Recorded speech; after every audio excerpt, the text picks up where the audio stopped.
Hai Power, semangat pagi. Ketemu lagi di Podcast Wom Wom Finance. Yes. Semangat banget nih saya kayaknya nih. Nah seperti biasa Powers, kita ketemu lagi di Rumpi, rubrik untuk menambah pengetahuan dan ilmu. Nah saya kali ini ditemani kembali oleh Kak Ardia. Halo Power, hari ini saya menemani Mas Ferry lagi. Kayaknya udah lama nggak nemenin saya. Oh iya Mas, Kangen kayaknya udah sering sama gitu. Powers? Aduh kangen banget, kangen ngobrol-ngobrol dan nambah insight dengan narasumber-narasumber keren gitu. Pastinya dong, di Rumpi ini kita akan ngerumpi seperti biasa. Tapi apa nih yang kita rumpikan nih Kak Ardia ya? Ini pembahasan yang mungkin bagi orang awam terdengar berat tapi bermanfaat gitu ya Mas. Semua orang sebenarnya harus tahu ya pembahasan Harus ini. tahu. Gitu. Nah, kali ini kita akan membahas tentang bagaimana sih kita melihat financial statement dan juga gimana cara kita untuk nambah profit. Nah, ini khusus untuk teman-teman di cabang. Oh, betul. Nah, untuk itu kita pasti mengundang narasumber yang ahli di bidangnya gitu ya Kak Ardia ya. Nah, Baik, sebelum kita melanjutkan pembahasan kita pagi hari ini, kita sambut dulu ya pembicara kita yang sangat profesional dan Yes. expert di bidangnya ya. Ya. Mari kita sambut Bapak Jimmy Sutrisno selaku Finance Analyst and Development Subdivision Head. Oke. Halo, saya Jimmy. Oke, selamat datang Pak Jimmy. Ya, Selamat datang Pak Jimmy. Terima kasih banget ya. Ini agak sulit loh Powers dan juga teman-teman family mengundang beliau di tengah kesibukannya. Nah, dan spesial banget. Kalau selama ini teman-teman di cabang gitu ya. Oh, Pak Jimmy ya. Ini beliau sudah hadir di tengah-tengah kita nih. Pak Jimmy, gimana Ya. kabarnya? Sehat, Pak? sehat. Sehat ya. Puji Tuhan. Sehat semua, termasuk kita juga. Dan Pak Jimmy mohon izin kali ini kita akan memberikan sebuah proses pembelajaran untuk teman-teman di cabang nih Pak. Ya, Oke. Nah sebelum kita masuk ke situ Kak Ardia, kita mau memperkenalkan dulu dong Pak Jimmy dan juga timnya kali ya. Iya betul ya, supaya teman-teman juga tahu ya Pak, sebenarnya di Finance Analyst and Development Subdiv itu ada berapa departemen sih Pak, dan tugasnya itu apa saja? Oh, oke.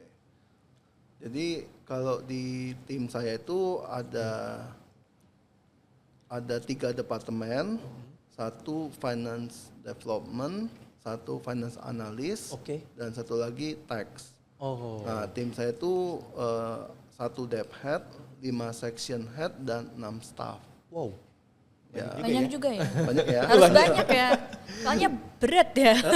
Nah ini Roles-nya nih ya. harus tahu nih Powers ya tuh. Oke. Ya, tapi secara kerjaannya itu masing-masing semuanya.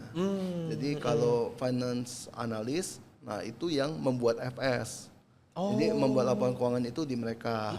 Jadi membuat analisa juga di financial analyst ini. Jadi kalau kalian bingung dengan analisa FS, bisa diskusi dengan tim saya finance analyst ini. Oke, siap. Dicatat ya. Bang Kamil. Berarti pas banget ya. Kita kan sedang membahas FS gitu ya. Nah, Apa sih FS itu Mas? FS itu apa gitu? Penonton protes nanti. Apa Iya. itu FS? nanti kita kupas lebih Iya. dalam ya. FS itu financial statement. Nah, apa sih? Nah, kita nggak akan membuat teman-teman puyeng, tapi justru kita ingin menambah pengetahuan untuk teman-teman gitu ya. Oke. Tadi kita sudah memperkenalkan ya Pak Jimmy dan juga Garis besar timnya garis besar ya. timnya. Tugasnya ngapain aja. Betul. Nah kalau berbicara tentang FS mungkin Ardi ada pertanyaan untuk Pak Jimmy? Iya Pak, kan kita dari tadi FS ya Pak ya. Iya. Kita udah tahu nih sekilas ya, FS itu financial statement. Tapi sebenarnya financial statement itu apa sih Pak? Dan isinya tuh gambarnya seperti apa ya, supaya Wom Family itu tercerahkan. Betul. Menambah pengetahuan juga tentang finance. Oke. Financial statement itu sebenarnya isinya itu ada neraca, ada laba rugi, ada laporan perubahan modal dan cash flow. Tapi untuk ke cabang kita hanya akan menyajikan laporan laba rugi. Oh oke. Nah, laporan laba rugi itu isinya tujuannya yaitu supaya kalian tahu posisi cabang kalian. Nah Cabang Oke. kalian Ini dia. itu lagi profit, profit atau lagi loss. Atau lagi mepet banget mau loss gitu. Untung atau buntung? Iya. Ini nih tujuannya tuh seperti yang Tujuannya disampaikan Pak Jimmy tadi. Karena kalau di cabang udah tahu gitu kan kalian sedang di ujung jurang, kalian harus do something kan. Yes. Tapi kalau kalian tidak punya FS, kalian tidak tahu kalian sudah di ujung jurang gitu. Atau kalian sedang untung nyata gitu kan. Oke. Itu sih. Untuk FS itu lebih ke sana. Posisinya kalian di mana. Nah, baru kalian bisa cari juga saya kira-kira kenapa di ujung jurang gitu. Nah, itu FS itu bisa memandu kita ke sana. Oke. Jadi jangan ketemu jurang kita justru lompat. Iya, masalah kalau Masalah. ke jurangnya. Oke. Nah, udah tahu kan teman-teman? Ini kegunaannya langsung loh oleh pakar kita. Pak Jim, saya izin dong mau nanya juga gitu ya. Kalau kita tadi sudah membicarakan profit gitu ya. Nah, khusus untuk teman-teman cabang nih ya. Cabang Anda bisa dikatakan baik kalau memang bisa menghasilkan profit, Pak. Gitu ya. Nah, Pak Jim, bagaimana sih cara teman-teman cabang menghasilkan profit atau menambah profitnya nih, Pak? Sebenarnya isi laporan keuangannya dulu harus dikenalin sebenarnya ya. Laporan keuangan itu kan sebenarnya cuma 2 baris ya. Apa tuh, Pak? Income sama expense. Nah, itu income apa dan ini ya, Pak, expense. Ya, penghasilan sama pengeluaran Yes. gitu ya. Nah, income itu kan di WOM sebenarnya cuma dapat dari bunga, denda, lalu kalian juga ada admin, provisi. Betul. Dan admin lainnya. Ya. Ya kan, yang kayak di cabang kan ada banyak ya melakukan misalnya setiap konsumen bayar angsuran kita terima dari teller, kolektor, ya itu beberapa lah ya yang kita bisa dapatkan sebagai fee base, ngomongnya. Nah, itu adalah income. Kalau expense ya otomatis kita ada keluar untuk gaji, insentif, lalu juga kita ada keluar untuk biaya penyusutan karena kan kita ada beli tuh banyak ada sistem, ada software gitu ya. Nah, itu kan semua biayanya kan harus disusutkan. Nah, jadi biaya-biaya kita itu dan perbaikan-perbaikan lainnya yang kita butuh. Nah, biasanya itu. Oke. Nah, tadi Ferry nanya kan ya, Yeah. kira-kira kalau cabang itu mau untung gimana Nah, caranya? betul, itu dia, Pak. Jadi sebenarnya cabang itu kalau mau untung yang harus diperhatikan itu aspek pertama itu adalah productivity. Productivity. Oke. Nah, ini teman-teman ya, productivity. Ya. Kenapa productivity penting? Itu kan asalnya bunga kalian itu dapat dari jualan. Yes. Dari go live kontrak. Betul. Nah, itu pentingnya productivity. Jadi kalau productivity-nya nggak dapat, ya kan berarti kalian akan hitungannya uang masuk, maksudnya income yang bunga yang akan jadi income itu sedikit. Iya. Jadi bayangkan kalau kita punya tim CMO yang harusnya productivity 20. Tapi jualnya 5. Iya. Bayar gajinya kan tetap untuk yang 20. Nah, gitu ini kan. dia nih. Bayar gaji buat 20, dapatnya 5. Kalau untung masih ada sisa untung. Masih ada sih. Kalau untung, Pak Jim. Kalau untung. Kalau buntung. Nah, Masalahnya belum menjamin ya. Belum terjamin akan untung. Nah, pertama tuh powers kata Pak Jimmy productivity. Nah, berarti harus kita tingkatkan ya, Pak ya, untuk teman-teman di cabang nih. Rajin bekerja ya.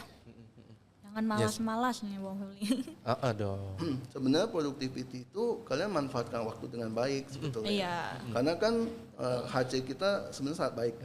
Karena productivity itu 20, karena setiap hari kamu kerja sebulan 20 hari. Benar kan? Ya. 20 hari plus hari libur, hari Sabtu 4 hari ya, berarti kan? Berarti kerja 24 hari, produktivitinya 20, berarti sehari 1 boleh gagal 4 kali. Berarti ada 4 hari nggak jualan. Nah, maksudnya kalau dimanfaatkan waktu yang baik, ya 20 dapat lagi. Nah, ini. Gitu kan? Ya, Arya. Rumus sederhananya nih. Oke. Berarti berarti Pak, ini juga terkait dengan pencapaian terhadap target dan AOP nih, ya. Nah, itu perlu dimaksimalkan ya Pak Jim ya untuk tadi, gitu. Nah, Pak Ji mungkin kalau dari rasio apa juga nih yang harus dijaga oleh teman-teman gitu, misalnya cheer-nya. Nah kan ini lagi jadi concern banget nih gitu ya untuk mengelola cheer ya. Jadi sebelumnya tadi awal pertama kan Productivity. Nah, yang kedua yang harus dijaga supaya profitnya aman itu adalah NBD. NBD teman-teman. Apa itu? Wah, NBD mulai itu dari adalah net bad debt. Yes. Nah, yang jangan sebelum net bad debt itu kan ada namanya NPL. NPL. Nah, jadi nunggak 90 hari itu NPL, 91 ya berarti ya. 91 itu NPL, 180 itu berarti NBD. NBD. Nah, pada saat NPL, bunga kalian itu udah di stop accrue atau tidak diakui lagi. Tidak diakui lagi. Berarti bunga kalian nol. Ya kan? Bunga yang sebelumnya diakui tapi belum dibayar sama konsumen itu langsung diminuskan ke income kalian. Nah, kan. Kan? Jadi bayangin pendapatan kalian jadi nol, ya kan? Biayanya tetap jalan. Nah, Iya, betul. Nah, berarti dengan NBD-nya kalian NPL kebakaran, tinggal tunggu waktu NBD-nya kebakaran. ini yang harus diperhatikan juga ya Arya. Yang kedua nih untuk teman-teman cabang tuh, Betul. menurut Pak Jimmy. Istilahnya NBD-nya, jangan sampai ada orang nunggak gitu ya, mungkin istilah mudahnya ya. betul.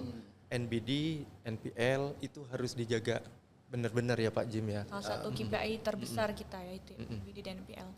Kemudian apa lagi nih Pak Jim tadi? Nah, baru yang ketiga, biaya-biaya itu dijaga. Yang penting dia adalah good cost. Good cost. Jadi biayanya itu harus baik. Baik. Memang apa Pak contoh bad cost gitu ya? Kalau satunya good cost berarti ada bad cost. Sebenarnya tuh even gaji kita pun bisa jadi bad cost. Oke. Kalau karyawan yang di hire tidak produktif. Gitu. Iya kan? Iya, betul juga. Tenang. Harus introspeksi diri nih ya, ya kan? Betul sih, saya sepakat sih Pak. Ya kan? Atau yang kedua mungkin biaya-biaya promosi yang keluar aja tapi nggak ada hasilnya. Tidak menghasilkan. Memang ngerti promosi itu kan ya investasi ya. Ya. Investasi supaya nanti ke depan dealer mau jualan gitu kan.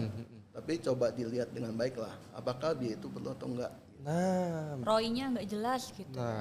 oke. Jadi semua harus terukur. Gitu. Betul, sepakat.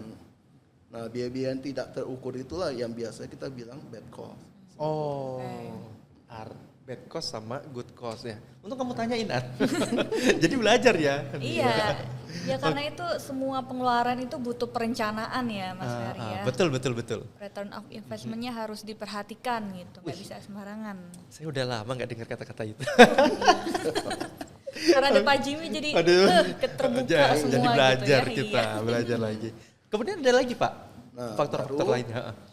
Setelah 3 tadi dipenuhi, Betul. tadi satu lagi saya lupa bilang, untuk yang productivity itu, kalau capai productivity, ingat ya jualannya harus benar dan besar ya, jangan dibalik. Benar dan besar. Benar dan besar. Benar itu berarti jualan dengan prosedur yang benar, ya kan, supaya tidak ada kredit macet. Nah, kalau besar itu banyak. Jadi jangan sampai banyak dulu, baru kita ngomong benar gitu. Itu gawat gitu. Itu yang bikin NBD kita meledak sebenarnya. Jangan Kualitas dibalik dulu. Kualitas dulu, baru quantity. Ya kalau benar sih dan sepakat, logika aja ya Pak ya. Iya. Kalau kita jualan, bagaimana ntar? Wah jangan, terbalik. Justru kita dari awal jualan yang baik dan diperbesar tadi. Gitu ya. Karena ya otomatis kalau kita berjualan dengan baik ya otomatis konsumen akan datang gitu ya istilahnya ya Mas Ferry ya. Iya. Oke. Menjaga kualitas ya Pak ya, kualitas kredit berarti ya. Itu penting banget untuk kita. Dan ada lagi mungkin Pak? Nah, baru kalau dilihat dari FS, laporan keuangan, nah baru toolsnya apa buat kita analisa. Nah, toolsnya itu kita bisa lihat CIR, ya rasio CIR itu berarti OPEX kita bagi dengan income, ya kira-kira itu di berapa persen. Yang sekarang dari manajemen udah memutuskan 65% itu wajib. Jadi CIR itu tidak boleh di atas 65%. Oke. Kenapa CIR harus di atas di bawah 65%? Karena CIR itu kan kalau semakin besar, semakin susah cabang kalian untuk profit. Gitu ya Pak ya. Iya, itu CIR. Makanya begitu CIR di atas 65 biasanya gampang loss tuh. Oh, Karena kan NBD biasanya bisa 20% dari income ya. betul. Gitu. Jadi kita nggak punya buffer lagi. Ya. Baru tahu nih ya saya Mas Fer tentang cheer. Selama ini taunya cheerleader ya. Ini cheer yang ini penting sekali. Nah, ini lebih penting dari cheerleader. Betul. Tapi dari sini kita belajar banyak loh ya. Iya betul. Nggak percuma lah kita ngerumpi bareng Pak Jimmy, teman-teman. Ya, khususnya untuk teman-teman yang di cabang ya Pak Jim ya. Iya. Itu tadi yang dijelaskan oleh Pak Jimmy, itu tipsnya teman-teman. Bagaimana supaya kita bisa menghasilkan profit dan menambah profit. Kalau udah di jurang, kita tahu, oh ini jurang stop. Jangan justru kita lompat ke dalam jurang itu. Oke, seru banget ya. Betul Mas Fer, tapi ini saya mau tanya juga nih ke Pak Jimmy ya. Apa tuh? Pak, kalau misalkan tadi kan kita ngomong tentang preventif seperti itu ya Pak ya. Tapi kalau misalkan kita sudah terlanjur nih mendapat FS yang jelek gitu ya istilahnya. Nah itu apa saja sih Pak yang bisa dilakukan? Kalau FS-nya udah jelek sebetulnya udah terlambat. Sudah terlambat ya, gini, jangan sampai. Karena gini, FS itu modelnya itu lagging.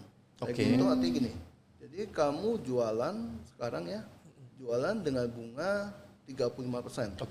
Gitu kan, itu kan bunganya pelan-pelan. Kalau kita jualan kan tenornya 3 tahun, 2 tahun. Betul. Gitu kan. Nah berarti kalau kita mau memperbaiki, kita berarti kan harus naikin income misalnya, naikin income. Nah bunganya kita naikin pun baru masuk di laporan keuangan itu 1 tahun kemudian. Gitu. Jadi perbaikan cabang rugi itu nggak secepat itu. Wah iya pasti sih. Karena benar-benar nunggu bunganya sampai ke tenornya. Oh gitu. Jadi kalau udah di dalam jurang, diskusi dan potong semua biaya, kejar fee base duluan. Karena dari jualan itu bunganya masih lambat. Mau nggak mau kamu do all your best, kejar fee base. Mau nggak mau. Fee base itu kan seperti denda. Perbaikan NBD, perbaikan NBD ya pasti ya itu pasti dikejar. Ya intinya jangan sampai terlambat ya, tetap harus preventif ya supaya FS-nya baik. Nah, ini perlu jadi perhatian kita yang disampaikan Pak Jimmy tadi. Kalau memang FS kita sudah buruk, itu udah terlambat teman-teman. So, sebelum terlambat kita cegah, gitu ya. Ibaratnya kalau udah masuk jurang kan susah untuk naiknya ya Pak ya. Iya. Analoginya begitu loh teman-teman ya. Kalau udah masuk jurang, nah supaya nggak masuk jurang ini yang perlu kita lakukan. Benar-benar banyak banget belajar kita kali ini ya. Kayaknya betul, waktu nggak cukup kayaknya. Ini harus masuk kelas nih. Tapi ini kita sajikan untuk teman-teman ya yang pengen banget nambah wawasan Pak Jim ya tentang gimana sih kita raih profit cabang kita gitu ya.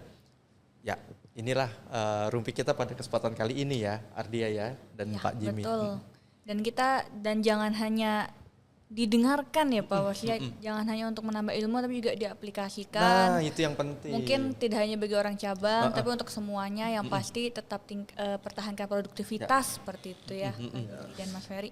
Yes. Jadi saya tambahkan satu tools lagi ya. Boleh nih Pak. Nah, tools yang terakhir itu JAWS. Apa itu Pak? Itu sebenarnya kan kita ngukur kalau naikin income, jangan sampai kenaikan income lebih kecil dari kenaikan biaya. Nah JAWS itu ngukur itu. Ngukur itu. Jadi ini kondisi yang cabang kita sering kejadian, ya bisa OPEX-nya lebih tinggi dari income gara-gara ya udah saya tambah orang dulu yang banyak. Tambah orang dulu yang banyak, akhirnya jualannya dapat. Tapi kan bunga nggak jalan. Nah, ya kan? Nah, jadi karena dia ekspansi, akhirnya biayanya meledak, income-nya belum jalan. Makanya tambah pelan-pelan supaya orang yang masuk baru itu bisa produktif dulu, baru nambah. Nah, di cabang karena takut nggak boleh rekrut, kadang-kadang udah deh dihajar dulu. Gitu. Ini saya sering dengar fenomena ini sih Mas Fer, di startup masa kini gitu ya. Jadi sampai sekarang bubble startup pun pecah dikarenakan salah satunya hal ini ya. Jadi income lebih besar daripada pendapatan. Kan lebih besar dari pendapatan. Ya, salah ya Pak ya. Expense-nya lebih besar dari pendapatan. Dari pendapatannya, oke. Jadi sebenarnya trik profit cuma itu. Ya, Jadi income harus lebih besar dari biaya. betul. Rumus sederhananya nih teman-teman ya, income harus lebih besar dari Ya. pengeluaran kita gitu ya. Dan tadi ya catatan yang dari Pak Jimmy nih, jangan sampai ketinggalan. Mentang-mentang kita kayaknya sulit cari manpower gitu ya, cari orang. Udah deh yang ada beberapa kandidat masukin. Padahal untuk memaintain orang juga bukan Iya. membalikan telapak tangan semudah itu ya Iya, Pak Jim. betul. Ini produktif dulu loh. Karena kan Betul. kita berkaitan dengan tadi ya, jangan asal pengen dapat income udah rekrut sebanyak-banyak, enggak, hukumnya enggak begitu gitu ya. Oke. Ya, jadi mungkin bagi yang aduh workload saya banyak nih, butuh orang baru gitu ya. Nah, itu sebenarnya semua sudah ada perhitungannya ya Mas Fer ya. Betul. Oke. Wawasan kita bertambah, tapi ya kita udah di ujung nih Pak. Kayaknya Di kalau ujung kalau nih. mau bahas ini kayaknya nggak cukup 7 hari 7 malam deh. Bercanda ya Pak Jimmy ya. Oke, di tengah-tengah kesibukannya Pak Jimmy masih sangat menyempatkan waktunya untuk kita, untuk menambah wawasan kita ya, Pak Jim nih. Mungkin Dan- sebelum kita tutup bisa ada closing message dari Pak Jimmy. Sebenarnya saya sih tekanin di situ ya. Jadi produktivitinya dikejar, ya kan. Tapi ingat ya harus benar. Harus dan benar. besar. Yang kedua itu NBD dijaga. Lalu ketiga maintain good cost. Oke. Ya, Good cost. itu aja. Oke. Kalau dari saya salam profit.